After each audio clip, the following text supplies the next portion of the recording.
Dr. Vincent Guinn.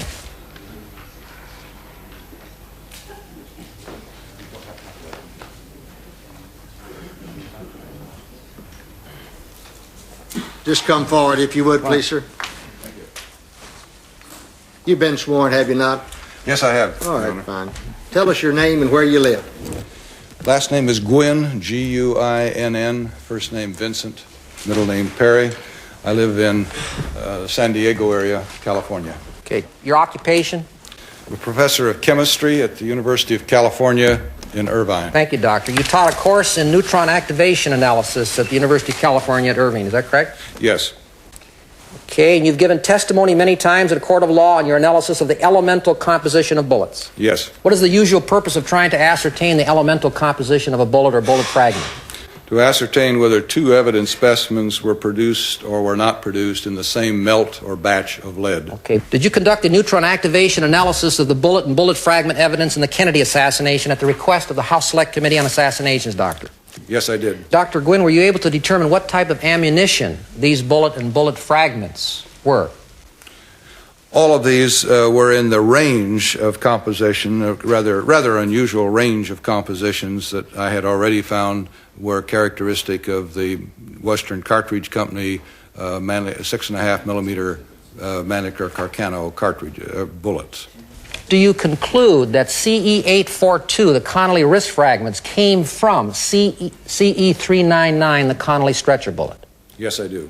And CE-843, the fragments removed from President Kennedy's brain, CE-840, the fragments found on the rear floor of the limousine, and CE-567, the fragment found on the front seat, all came from the same bullet? Yes, I do. So there's no evidence that more than two bullets hit anyone or anything inside the presidential limousine? That's correct, and there is solid evidence that there were two. Doctor, you're aware that firearms experts have concluded that the Connolly stretcher bullet was fired from Oswald's Carcano rifle. Is that correct? Yes.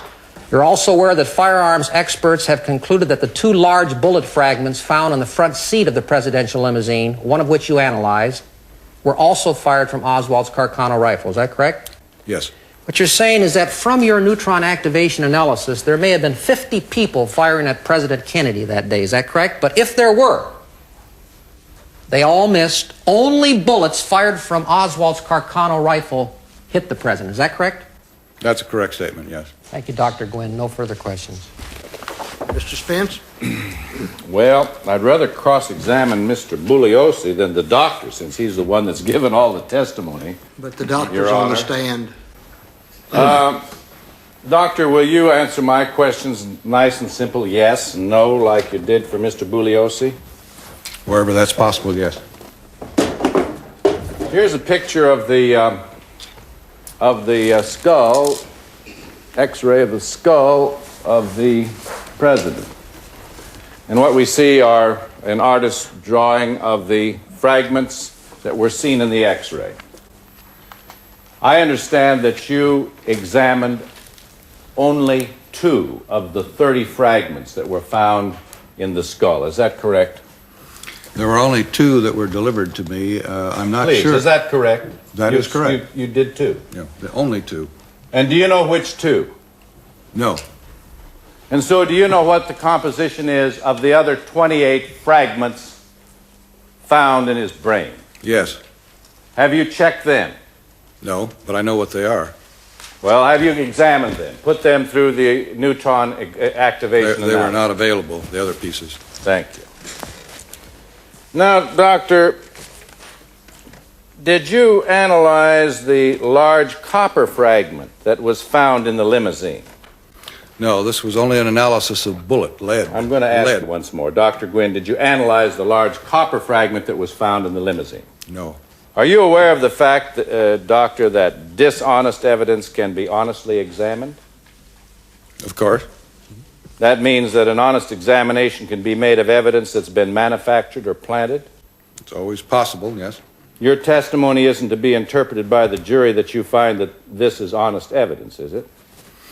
I cannot say. I have no reason to doubt the authenticity of the evidence. It came to me in the original FBI containers with their designations on them, and in all appearances, the specimens match what was in the Warren Commission report description of them. Yes. So I have no reason to doubt that they are completely authentic. They were brought to me from the National Archives by a man of the National Archives. I'm understanding that, Yes. sir, but you're not testifying to this jury that you can vouch for their authenticity, are you? No, you never can do that in any criminal case. Your testimony isn't to be interpreted to mean that you know that the bullet parts that you examined actually came from the body of the president. No way unless I were the surgeon. And you just examined what they gave you. Isn't that true, Doctor? Correct. Thank you, Doctor.